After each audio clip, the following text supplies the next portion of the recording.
Բարի երեկո հարգելի հեռուստադիտողներ, 168 TV-ին շարունակում է աշխատանքը, եթերում ռևյուն է, զրուցակիցս այսօր Հայաստանը ես եմ նախաձեռնության ղեկավար Նայիրի Սարգսյանն է։ Բարի երեկո, պարոն Սարգսյան։ Շնորհակալ եմ հրավերն ընդունելու համար։ Պարոն Սարգսյան, ձեզ պետք է խնդրեմ մեր հեռուստադիտողների համար հնարավորինս պարզ եւ մատչելի տերմինոլոգիայի ձեռք բացատրել ի վերջո ինչ տեղի ունեցավ։ ԿՊԱ-ական իշխանությունը հրաժարվեց բոլորին համատարած հայտարարագրելու իր գաղափարից, թե ինչ որ անցքեր թողեց այնպես, որ արդյունքում դա նույնպես դառնա հայտարարագիր։ Չի հրաժարվել ԿՊԱ-ական իշխանությունը, ԿՊԱ-ական իշխանությունը հերթական հետքայլն է իրականացրել ընդամենը, այսինքն ոչ թե այսպես հասարակության համար բարիք է ստեղծել, այլ չարիքը որոշակի մեղմացրել է ընդամենը։ Դեռևս քանի որ հայտարարության մակարդակում է, երևի ճիշտ կլինի մի քանի օրից անդրադառնանք այս ամենին, փաստաթուղթի, երբ որ պատշաճ հրապարակած կլինի, իսկ մենք ուսումնասիրած կլինենք ինչ են ստեղծում, այդ ժամանակ նոր վտանգների մասին կխոսենք։ Ըստ հայտարարության տուգանքները չեղարկում են, չներկայացնելու համար, որը հաճախ մեր քաղաքացիները տարբեր տեղեր հանդիպան ժամանակ ինձ հարցնում են։ Տուգանքները չեղարկում են, այո, սիրելի հայրենակիցներ, որևէ տուգանք հայտարարագիր չներկայացնելու համար չկա եւ շարունակում ենք բոյկոտը, շարունակում ենք դեմ եմ հայտարարագրման ակցիան։ Բայց վտանգները կարծես թե ըստ հայտարարության հետեւյալ կերպ են։ Օրինակ ինքնաշխատ կերպով պետեկամուտների կոմիտեն Հայաստանի քաղաքացիների եկամուտների հայտարարագիր լրացնում է, եթե քաղաքացին չի մտնում հաստատում կամ փոփոխություն կատարում, դա համարվում է օրենքի ուժով ներկայացրած։ Մեկ վայրկյան, եկեք այս մասը պարզեցնենք, քաղաքացին ինքը ամեն ամիս ստանում է աշխատավարձ, պարզվում է, պետական եկամուտների կոմիտեն ունենալով նրա աշխատավարձի չափի վերաբերյալ տվյալ, ավտոմատ դա լրացնում է։ Քաղաքացին ինչ պետք է անի, պետք է մտնի պեկի կայք, փնտրի մանգա գտնի, հաստատի կամ մերժի։ Քաղաքացին պետք է մտնի պեկի կայք, տեսնի ինչ է լրացված, բացի հունվարի 1-ից դեկտեմբերի 31-ն ընկած ժամանակահատվածում իր բանկային քաղվածքը համեմատի պետեկամուտների կոմիտեի կայքում արդեն իսկ նախալրացված եկամուտների հայտարարագրի կամ եկամտային հարկի հաշվարկի հետ, տարբերությունը ինքը նորից լրացնի։ Այսինքն սա այն է, ինչի համար որ մենք պայքարում ենք։ Դուք դա եք ուզել, այսինքն, որ պեկը անի։ Ոչ, մենք ցանկանում ենք ընդհանրապես եկամուտների հայտարարագիր չլին չեղարկել այս համակարգը, հետագայում փուլային տարբերակով ներդնել, ընդ որում իրենց հմտությունները փոխանցելով հասարակությանը, որովհետև ինչպես է թոշակառուն մուտք գործելու էլեկտրոնային համակարգ, ինչպես է ինքը իր բանկային քաղվածքի հետ համեմատական անցկացնելու եւ դա ներկայացնելու։ Հիմա տեսեք, ինչ է կատարվում։ Նախ մի հատ այստեղ ճշգրտող հարց, պարոն Սարգսյան, երբ մենք ասում ենք պետական եկամուտների կոմիտեի կայք մտնենք, նայենք այնտեղ ինչ է պետական եկամուտների կոմիտեն հայտարարագրել եւ համեմատենք մեր բանկային քաղվածքի հետ, դա անձնական տվյալն է, փակը, գաղտնիությունը ապահովված է թե ոչ։ Դեռևս ոչ։ Տեսեք, ինչ վտանգների մասին կարող եմ տեսնել Պողոսի համար ինչ հայտարարագիր է պետական եկամուտների կոմիտեն ներկայացրել։ Դուք միայն ձերն եք տեսնել։ Յուրաքանչյուր անձ միայն իրանն է տեսնելու։ Այսինքն, բայց պետական եկամուտների կոմիտեի համար եւ օժանդակող անձի համար տվյալները մնում են բաց։ Տեսեք, Հայաստանի Հանրապետության թոշակառուն ստանում է X գումարի թոշակ, պայմանականորեն 45000 դրամի թոշակ եւ առավոտից երեկո ռոպագանդում են սրանք հետվճարների ինստիտուտը, չէ՞։ Այո, 10% պետք է ստանաք։ Շատ ինքը խնդրահարույց երևույթ է հետվճարները, որովհետեւ թոշակառուն պետք է նայի, որ քեշբեք ասվածը որ եղել է հարկման ենթակա է, այնտեղ փոխլրացումներ կատարի, ավելացումներ, պակասեցումներ եւ այլն։ Դուք ո՞նց եք պատկերացնում Հայաստանի 500,000 թոշակառու դա կարողանա իրականացնել։ Կամ բանկային քաղվածքը կարդալը ինքը արդեն իսկ մասնագիտություն է։ Դուք որ առավոտից երեկո այս տեղեկատվության ամեն ինչի մեջ եք բոլոր ոլորտներից ուսումնասիրում եք անդադ, դուք բանկային քաղվածքը ձեր ուսումնասիրած կաք երբևէ։ Ճիշտն ասած, մի երկու անգամ ուսումնասիրել, մավոր տհաճ բան է։ Դե դուք պատկերացրեք, դուք մեջը լինելով ձեր համար բարդություն է, այսինքն այն մարդը, որ երբեք բանկային քաղվածք այսպես չի էլ տեսել, նա կարող է դա ուսումնասիրել, ճշգրիտ վերլուծության ենթարկել, թե չէ, սա մեկ, եւ երկրորդ։ Բանկային քաղվածքում հաճախ ենք դրա մասին խոսում, նույնիսկ փոխանցողները քարտից քարտ փոխանցումների պարագայում փոխանցումների անվանումները չկան։ Սա լուրջ խնդիր է։ Այսինքն ես եւ դուք մեր քաղվածքը ուսումնասիրելուց։ Օրինակ դուք ինձ 30,000 դրամ փոխանցել եք քարտից քարտ, դուք չեք տեսնում ուղարկող կողմը ով է։ Գալիս է 2025 թվականի համար 2026-ին ներկայացնում եք եկամտային հարկի տարեկան հաշվարկ։ Տեսնում եք, որ հունվարի 15-ին 30,000 դրամ է նստած ձեր հաշվին։ Դուք կհիշեք 1.5 տարի առաջ, որ ես ձեզ 30,000 դրամ փող եմ փոխանցել, թե չէ։ Չեմ հիշի։ Դիմում եք բանկ, որպեսզի վերականգնեք տվյալը, որպեսզի իմանաք Այրի Սարգսյանն է փոխանցել, թե ոչ, բանկը ձեզ ասում է չեմ կարող այդ տվյալը տալ։ Ինչու։ Չգիտեմ, ասում եմ, իմ համակարգը, ծրագիր եւ այլն թույլ չի տալիս նույնականացում իրականացնեմ եւ դա ձեզ տրամադրեմ։ Այսինքն ես այդտեղ հայտարարում դա չեմ ներառում, չեմ հարկվում դրա համար։ Սպասեք։ Դուք չեք կարողանում տվյալը ստանաք, թե որտեղից է այդ գումարի 30,000-ը ձեզ։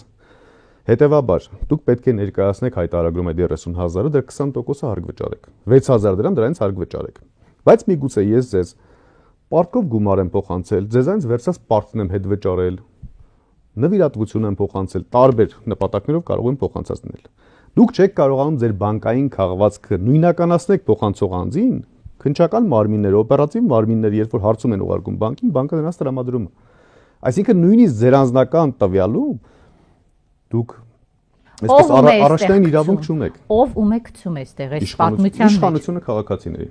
Հիմա տեսեք, պարոն Սարգսյան, լավ, ասում են չեք դու գանվի հայտարարագիր չեք ներկայացրել։ Լավ, իսկ եթե քաղաքացուն բարեկամը օրինակ 1 միլիոն դրամ գումար է փոխանցել, քարտի վրա դա երևում է։ Քաղաքացին ինչ անելու դրա համար պետք է տանի հարկ վճարի։ Այո։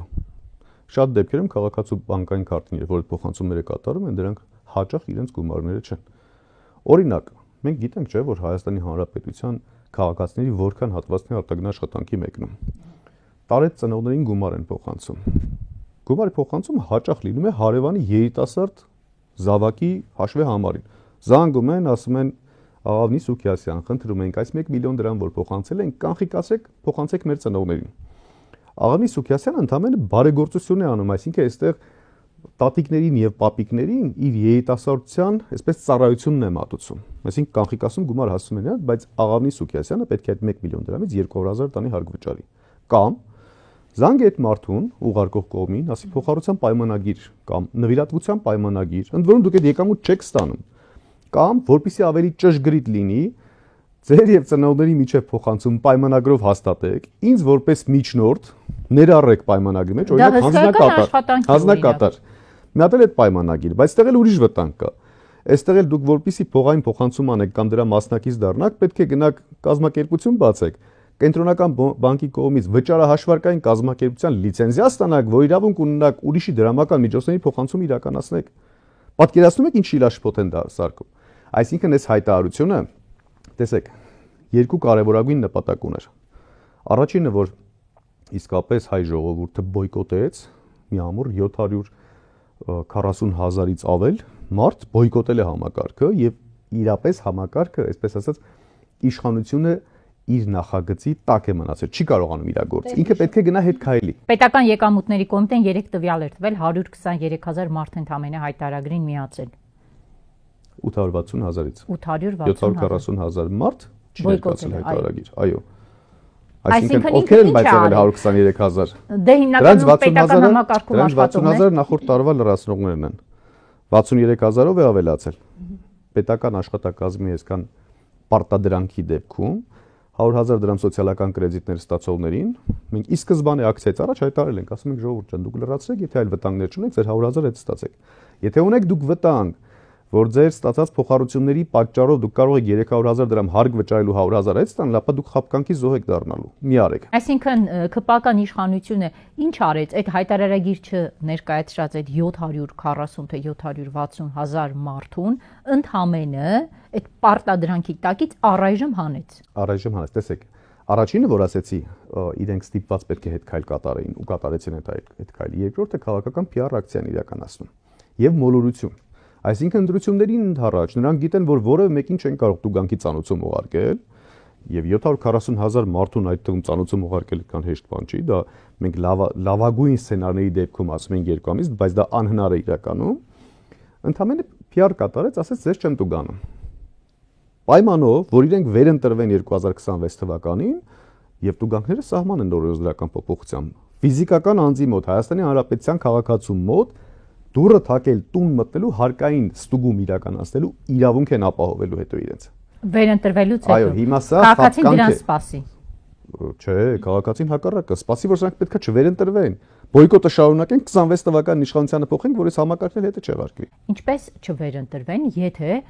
տարատեսակ սոցիոլոգիական հարցումներով ԿՊԱ-ական իշխանությունը եւ առհասարակ դա բնորոշ է ցանկացած իշխանության ինքը ունի իր այսպես 30-40%-անոց ընտրազանգվածը վարչական ռեսուրսի կիրառմամբ,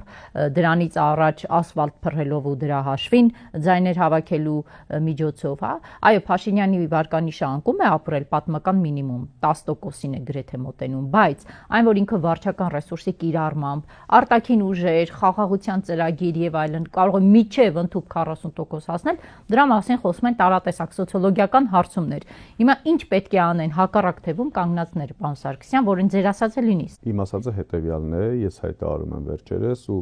արդեն առավել կառուցվածքային եւ ծրագրային դրույթներով ապագայում մենք հանդես կգանք նորից հայտարարություններով, գործնական քայլերով եւ այլն։ Նիկոլ Փաշինյանի 2026 թվականի իշխանությունից հեռացնելու գործը այլևս Նիկոլ Փաշինյանի եւ իշխանության ձեռքերում չէ։ Ընդդիմության ձեռքերում է։ Ինչ պետք է անեն։ Գիտեք, քաղաքականությամբ զբաղվելը, հայտարարություններ տարածելը, հարցազրույցներով հանդես գալը, գործողություններով որոշակի հանդես գալը, այդ թվում էմոցիոնալ արտահայտվելը դեռևս չի նշանակում գործանել։ Պետք է բոլորը հողի վրա գիտակցեն, պրագմատիկ հաշվարկով շատ առաջնորդվեն ճշգրիտ մաթեմատիկական հաշվարկներով, ճշգրիտ։ Ակնհայտ է, չէ, որ որևէ ուժ չի կարողանալու Նիկոլ Փաշինյանին մի անձնյակ կամ մի ուժով հեռացնել իշխանությունից։ Սա ակնհայտ է։ Այո, սոցիալական տարբեր հարցումներն են դրա մասին վկայում, մեր եւ տարբեր մասնագետների ընդհանուր խմբերի վերլուծություններն ու կանխատեսումներն են դրա մասին վկայում, ընդ որում փաստարկված։ Ոչ թե ուղղակի կանխատեսում, ես ենթադրում եմ այսպես կլինի։ Դա չի կա, դա բնորոշ չի կարող լինել քաղաքական գործին, դա ամոթ է նույնիսկ, այդպես քաղաքական գործիչը պետք է ընդհանրապես տուն գնա, որևէ բանով այլևս չզբաղվի։ Նմանատիպ պարագայում գոյություն ունի 3 ուժի միասնական ազգային ժողով անցնելու, ընդ որում 15-ից մինչև 17% քվեի շրջանակներում, հետագայում կոալիցիոն կառավարությունով Նիկոլ Փաշինյանին հեռացնելու շուրջ ընդհանուր զրույց, ընդհանուր գործողություն, ընդհանուր գիտակցում։ Եթե սա չկա, միանշանակ։ Հիմա տեսեք, ապա գիտեք, կարող ենք յուրաքանչյուրս գնալ մի քանի տոկոս հավաքել, մեկը կանցնի խորհրդարան, չգիտեմ 5-7 հոգանոց ինչ որ խմբակցությունով հետո գնա պատի տակ կնստի ու Վահագ Ալեքսանյանների նման մարդկանց հետ նույն օդը կշնչի, որը օրինակ ինձ համար տհաճ է։ Ինչ որ մեկը ընդհանրապես չի անցնի 0.1% եւ այլն, բայց սա իսկ գիտակցումով պետք է առաջնորդվենք։ Օրինակ 21 թվականի ընտրությունների 20% ձայների փոշիացում, այո։ Սա նորմալություն է։ Պարոն Սարգսյան, 3 ուժի անցնելու հավանականության մասին 3 խոսում էր երկրորդ նախագահ Ռոբերտ Քոչարյանը եւ նրա տեսլականը հետեւյալն էր, որ խորհրդարան է անցնելու 2026-ին Սամվել Կարապետյանի ձևավորած ուժը, Հայաստան դաշինքը եւ եւս մեկ ուժ։ Այդ ձեր ասած 3-ը նա էլ էր պատկերացնում, բայց ըստ երկրորդ նախագահի առաջին 2 հորիզոնականներում լինելու է Հայաստանը եւ Սամվել Կարապետյանի ձևավորած ուժը։ Հիմա այդ երրորդի մեջ ովքեր հասցնեն տեղավորվեն, որ մտնեն խորհրդարան։ Այսինքն դուք հաստատեցիք եւ պնդում դարձեցիք, որ այդ 2 ուժը հաստատ են անցնում, մնաց երրորդի հարցը։ Ըստ երկրորդ նախագահի, ըստ սոցիոլոգիայի տվյալների, այո, իրենք անցնում են։ Ես չեմ առաջնորդվում որևէ նախագահի կարծիքով եւ որևէ նախագահի իրականացած վերլուծություններով, ես բացառապես առաջնորդվում եմ իմ մեր թիմի տարբեր մասնագիտական խմբերի հետ համատեղ աշխատանքի վերլուծություններով, բացառապես դրանով եմ առաջնորդվում։ Պնդումները, կարծիքները, դրանք յուրաքանչյուր մարդ իրավունք ունի իր կարծիքը արտահայտելու, յուրաքանչյուր մարդ իրավունք ունի իր կարծիքի մեջ իր համոզմունքի աստիճան ունենալու։ Մենք էլ մեր կարծիքի մեջ ունենք մեր համոզմունքի աստիճանը։ Պարոն Սարգսյան, ձեր հանդիպումները ինչին են ձեզ բերում։ Adekvate ո՞րն է այս դեպքում դառնում։ Adekvate իրավիճակի ճշգրիտ գնահատումն է։ Ինչ է դա նշանակում, որ հիմիկվանից ինչ պետք է անեն։ Երկու համադրման ենթակա կոմպոնենտ գոյություն ունեն։ Ներկա իրավիճակում վարկանիշ եւ այդ վարկանիշի աճի պոտենցիալի հստակ գիտակցում ու գնահատում։ Այս երկու կարևորագույն գործոնները միշտ պետք է հաշվի առնենք։ Ընդդիմադիր որ բևերին խոսացնում ես, ասում է իմ առաջնորդը ունի վարկանիշ։ Տեսեք, ով ունի վարկանիշ, ով չունի, դա շատ հեշտ սոցիոլոգիայով հնարավոր է ողջել, այդ թվում ամբողջ ընդդիմադիր դաշտի համատեղ իրականացրած սոցիոլոգիական հարցման արդյունքում դա կարելի է բացահայտել։ Այստեղ ոչ այնքան կարևոր է գործող վարկանիշը, որքան վարկանիշի աճի պոտենցիալի ճշգրիտ գնահատումը։ Ինչ է սա նշանակում։ Մենք գիտենք, չէ՞, շատ ուժեր տարբեր անգամներ մասնակցել են եւ ստացել են որոշակի քվեներ։ Սա իրենց առավելագույնն է։ Վարկանիշ, բա ինչու որևէ մեկն չի խոսում հակավարկանիշի մասին։ Ինչու չեն խոսում, որ 2021 թվականի ընտրությունները չի եղել վարկանիշային ընտրություն, եղել է հակավարկանիշների ընտրություն։ Դրա մասին թող խոսեն։ Այսինքն, եթե Աղավնի Սուքիասյանը մասնակցում է եւ ունի աճի պոտենցիալ, օրինակ, պայմանականորեն այսօրվա դրությամբ ունեք 1% վարկանիշ, հակավարկանիշ ընդհանրապես չունեք, բայց ամենամեծ պոտենցիալը ունեք ձեր վարկանիշի 35% դարձնելու, ապա սա պետք է գնահատվի, ընդունվի գիտություն եւ շարժվել առաջ։ Մի վարքյան, այսինքն ձեր առաջարկը հետեւյալն է, որ ընդդիմադիր բևեռում եթե լինի կոնսոլիդացիա, առաջնորդը պետք է լինի գոնե մարդ, որը հակավարկանիշ չունի, որպեսզի տեղ մնա վարկանիշի բարձրացման։ Հակավարկանիշ չունի, սա շատ կարեւոր է, կամ եթե ունի դա պետք է լինի շատ փոքրիկ չնչին, եւ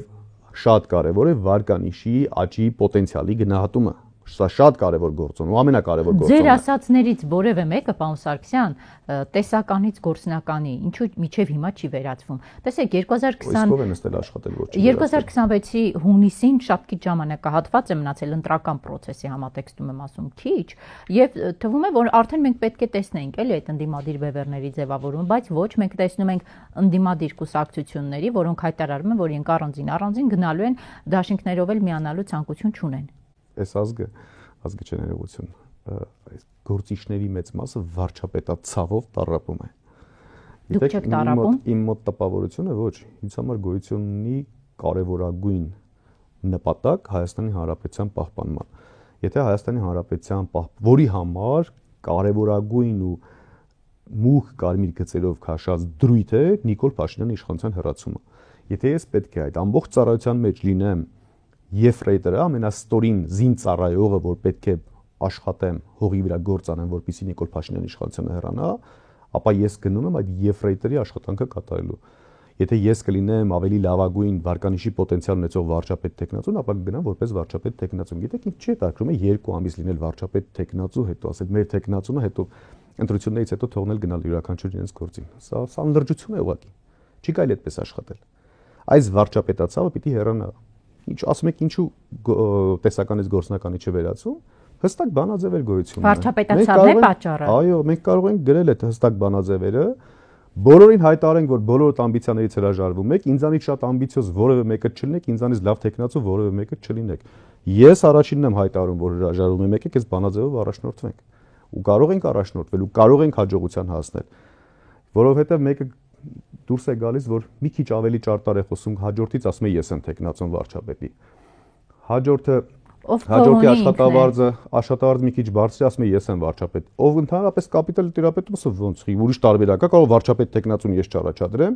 Այն մեկը, որ 5 տարուց ավել է քաղաքականության մեջ, ասում է ոնց ես չլինեմ վարչապետ տեխնացուն, այն տարբեր էսպիսի պատճառաբանությունները ոչ դրանք գործոններ չեն վարչապետ տեխնացու առաջադրելու համար։ Ուզում է 30 տարվա կուսակցություն ու քաղաքական ուժ լինես, ուզում է 40 տարվա քաղաքական գործիչ լինես։ Եկեք հստակ չափենք։ Որն է քո առավելագույն, ինչին ես ասել։ Սա պետք է հստակ չափվի։ Վստահեցնում եմ ձեզ, գործիքակազմը կա, բանաձևերը կան, ընդհանրապես պետք է ցավից հրաժարվել։ Գնալ երևի ինչ որ մի հատ անտիբիոտիկ խմել, հակաբիոտիկ խմել վարչապետացավի, հետո նստել սեղանի շուրջ ու խոսել։ Վարչապետացավի հրաժարման համար դուք ասում եք ես իմ օրինակով պատրաստ եմ ցույց տալ։ Դրանից զատ Հայաստանի ԵՍ-ը ինչ է անում։ Հայաստանի ԵՍ-ը հանդիպումներ է անցկացնում տարբեր ուժերի հետ։ Եվ հանդիպումը դուք անցկացնում եք այդ օրակարգով, որ պատրաստ եք նաև նաև Եֆրեյտերի պաշտոնում գնալ։ Այդ թվում այդ օրակարգով, այո։ Եվ ինչ արդյունքներ ունեք այս պայծրությամբ, որոնք կարող եք հրապարակել։ Նախազրույցները տրամադրող են ու լավ են։ Ընթացքը ցույց կտա, չեմ կարող այս պայդերությամբ ընթացքի վերաբերյալ որևէ բան ասել։ Շնորհակալ եմ։ Ես եմ շնորհակալ։ Արգելի հեռուստադիտողներ, հիշեցնեմ զրուցակիցս այսօր Նայիրի Սարգսյանն էր, այսքանը, կհանդիպենք վաղը։